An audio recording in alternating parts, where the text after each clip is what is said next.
Subscribe करें city news Palamu व bell icon दबाकर पाएं परमंडल की ताजा खबरें सबसे पहले सबसे आगे।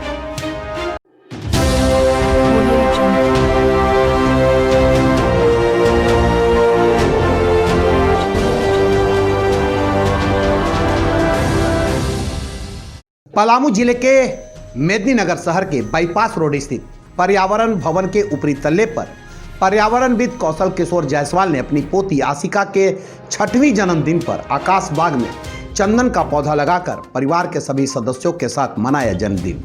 पर्यावरणविद ने वर्ष 2005 में अपने घर के ऊपरी तल्ले पर आकाश बाग की शुरुआत की थी। आशिका पर्यावरणविद कौशल किशोर की पोती और छतरपुर प्रखंड के डाली पंचायत के लगातार 2 बार मुखिया रहे अमित जायसवाल की बड़ी पुत्री है।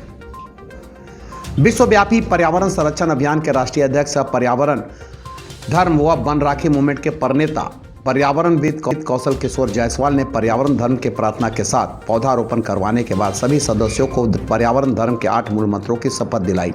उन्होंने कहा कि पर्यावरण धर्म का अर्थ है कि सभी लोग अपने जन्मदिन या फिर कोई शुभ अवसर हो या पूर्वजों के श्राद्ध के दिन पौधा लगाकर उसे अपने बच्चों की तरह बचाए।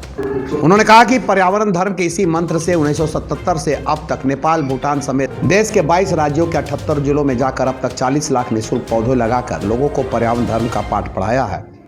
आशिका के दादी और संस्था के प्रधान सचिव पूनम जायसवाल ने कहा कि प्रत्येक माता पिता अपने बच्चों को बचपन से ही उनके जन्मदिन पर पौधा लगाने और बचाने का शिक्षा और संस्कार देना चाहिए।